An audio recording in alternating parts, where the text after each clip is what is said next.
વડોદરામાં મેડિકલ સ્ટોરની આડમાં કફ સિરપની વેચાણ કરતા ઝડપાયા। એસઓજીની ટીમે કફ સિરપના જથ્થા સાથે 2 લોકોની ધરપકડ કરી છે।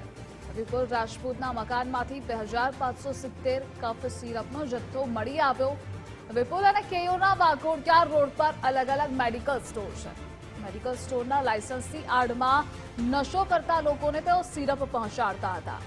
એસઓજીની ટીમે 7,89,000નો મુદ્દામાલ જપ્ત કરી કાર્યવાહી કરી। એસઓજી પોલીસે આરોપીને કોર્ટમાં રજૂ કરી 6 દિવસના રિમાન્ડ મેળવ્યા છે।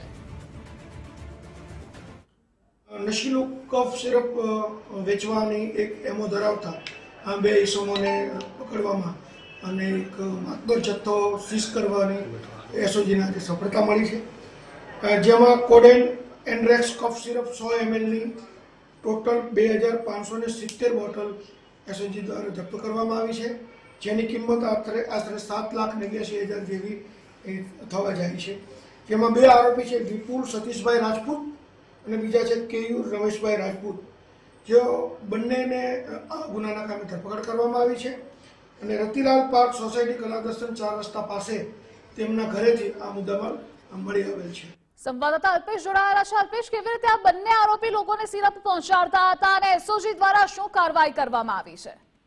બિલકુલ, વિપુલ રાજપૂત અને કેયુ રાજપૂત વાઘોડિયા રોડ પર અલગ અલગ મેડિકલ સ્ટોર ધરાવે છે અને જે રીતે એસઓજીની ટીમ છે કે તેને બાતમી મળી હતી કે આ જે મેડિકલ સ્ટોર છે ત્યાં મોટા પ્રમાણમાં કફ સિરપનો જથ્થો છે તે વેચવામાં આવે છે। અલગ અલગ જગ્યાએથી આ લોકો છે તે મેડિકલ સ્ટોરના લાયસન્સની આડમાં નશો કરતા જે લોકો હતા તેમને કફ સિરપનો જથ્થો પહોંચાડતા હતા। જોકે હાલ તો એસઓજી પોલીસે બાતમીના આધારે 7,89,000નો મુદ્દામાલ પણ જપ્ત કરવામાં આવ્યો છે।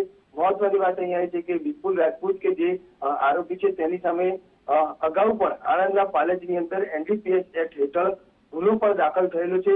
જો કે હાલ પોલીસે આજે વિપુલ રાજપૂત છે તેમજ કેયુ રાજપૂત છે બંનેની ધરપકડ કરી છે।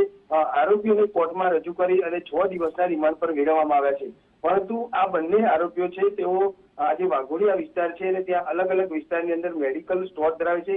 મેડિકલ સ્ટોરમાંથી પણ આજે કફ સિરપનો જથ્થો છે તે મળી આવ્યો હતો। સાથે સાથે વિપુલ રાજપૂતનું જે મકાન છે ત્યાંથી પણ 2570 નંગ જેટલો જે કફ સિરપનો જથ્થો આવ્યો છે।